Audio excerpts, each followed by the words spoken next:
Since the dawn of civilization, mankind has credited its origins to gods and other visitors from the stars. What if it were true? Did extraterrestrial beings really help to shape our history?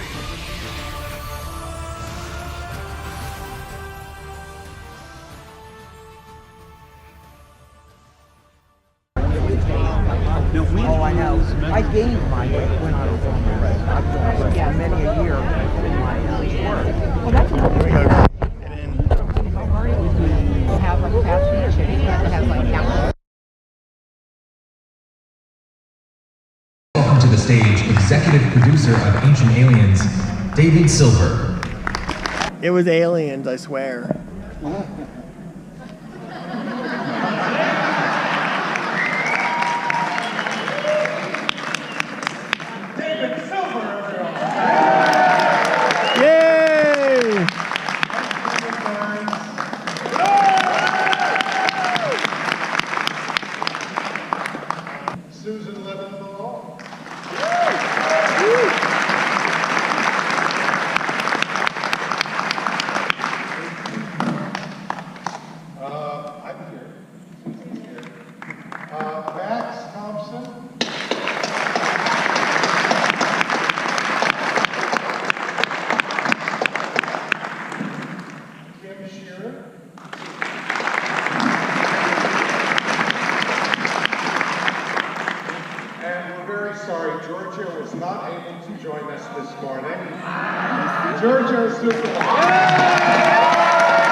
No one cares about us, the poor witless boobs who make the show.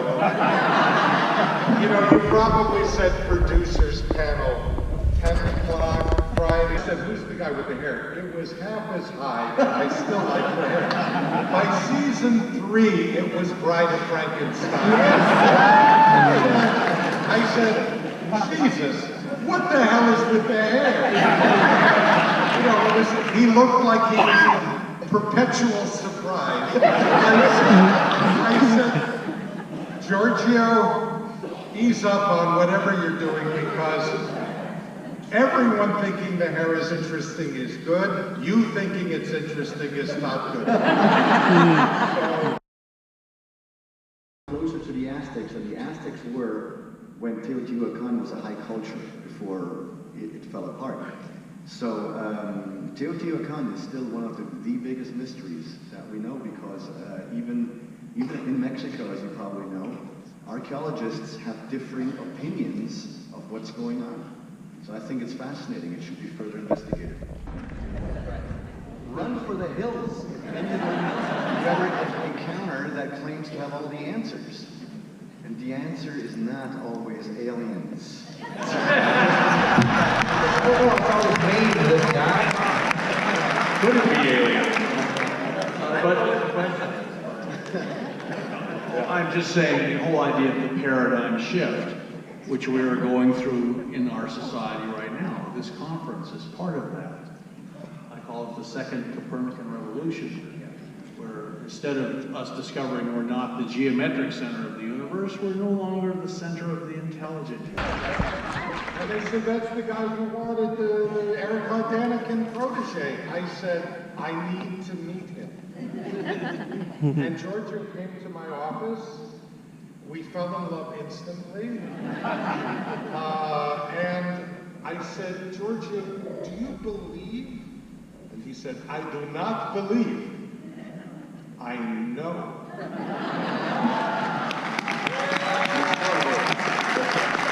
from that point on, I repeated this story to a colleague of Susan's at the History Channel. I said I would love to do a 2-hour update of Chariots of the Gods. And I called through Giorgio, I called Aliencon, who's coming to this show, which is a big deal. He's here.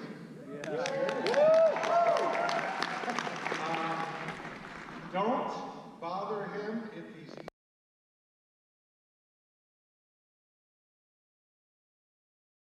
That aspect that the ancient ancient aliens are actually ancient humans or races that started on Earth and ended on Earth. Well, we have explored the idea that, you know, could what we've attributed to ancient aliens or ancient astronauts, could they be time travelers from Earth's far future who have come back to Earth? We've opened that door. You make a point about the cloud. We've often talked about this. We're fascinated by the fact that, you know, in Indian or Hindu mythology, they have the Akashic record. Well, when you really hear what that is defined as being, we're replicating it. The sum total of all knowledge of the universe, past, present, and future. I mean, we have it as the cloud.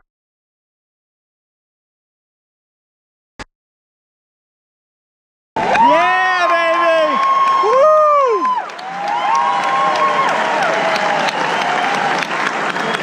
And Dr. John Brandenburg. Woo!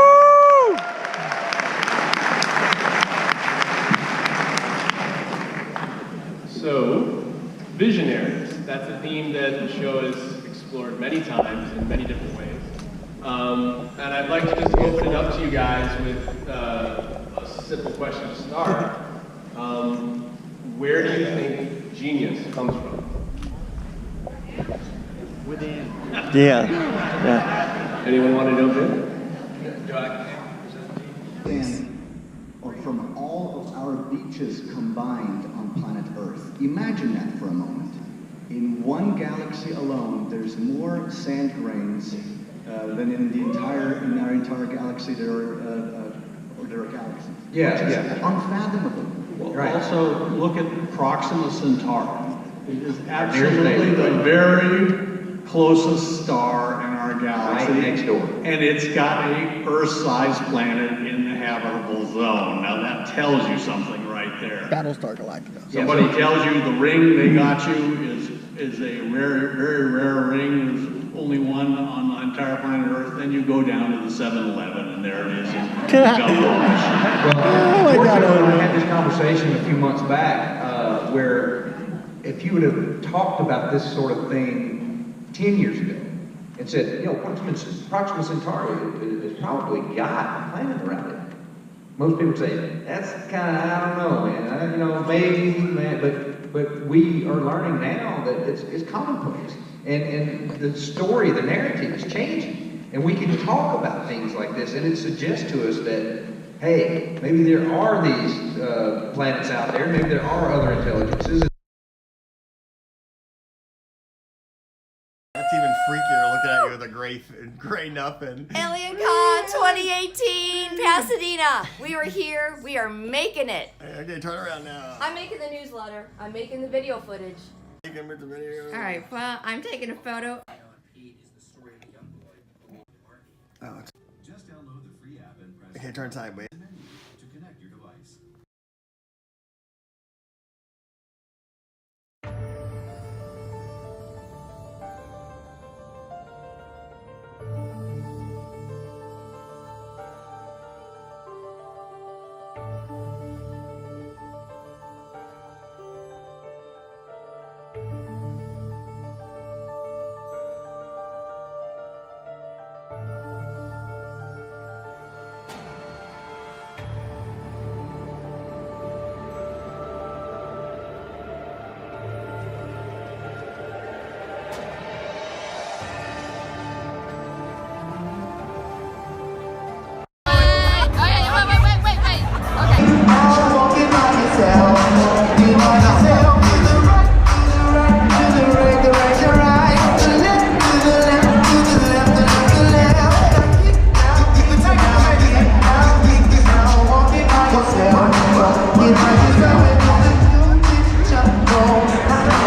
experience. I've done over 900 hours of television.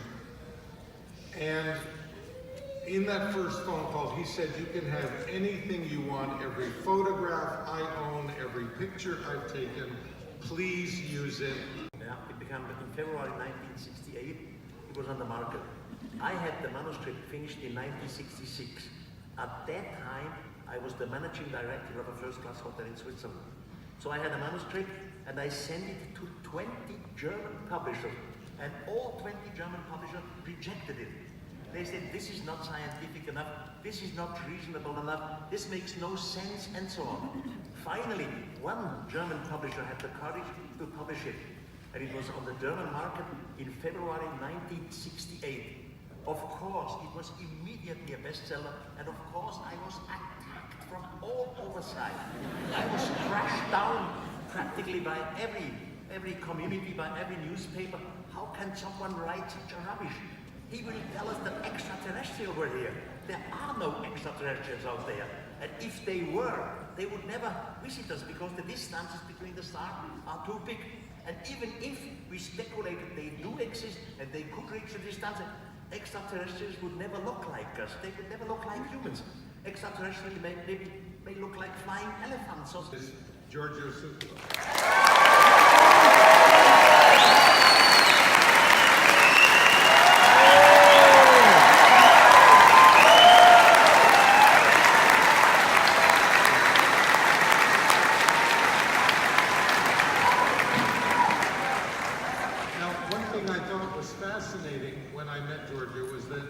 Giorgio was a pupil, a protege, an assistant. How did you two? What was your relationship? You tell the story. Basically, hello, by the way. This is actually tremendous. I think we have a full house. This is incredible. Basically, I grew up in Switzerland, and when I was a young boy, I read Eric's books, and then I saw that in his lecture schedule he was giving a couple of lectures in Switzerland and a couple of lectures in Germany. I went to them. I was 15, 16 years old, and I started to hang out with his friends, and then he became my friend. And in 1998, or in 1996, 97 actually, the former Ancient Astronaut Society decided to stop publication with their magazine Ancient Skies. And Eric said, well, I will continue Ancient Skies in German with Legendary Times, with a new title.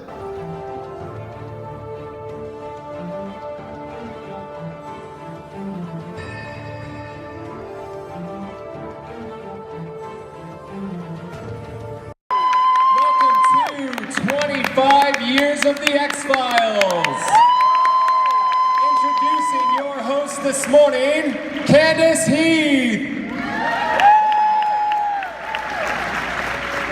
Mitch Pileggi.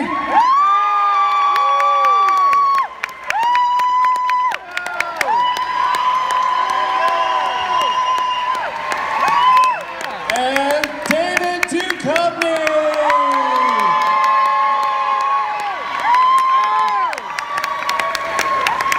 And the only first time you can get, not the only time, you can go back and watch it, whatever, but you know, not to know anything about it, not to be, and it's, to me, that's always my kind of push and pull with social media or behind the scenes stuff. Is like, no, I want people to be surprised when they see that stupid fucking blobfish. And not like, oh, the blobfish is trending on the blah, blah. You know, so that's kind of my thing. So maybe I'm ornery, I don't know, but I like the magic. There's no mystery, and there's no mystery. I like the magic of, we're making this thing behind a curtain. You know, we're all working really hard to give you something that's going to be really entertaining and surprising. And now here it is. And now later we can talk about the blobfish or whatever, but that's kind of, it's old school, I guess, but forgive me. The only one still standing are the 7 ancient wonders of the world, and the most ancient one of them all. Now, I have problems with that. People just don't know how to do things so quickly. It takes years. If the pyramids came at the end of the 4,000 years of history, I would say they perfected it.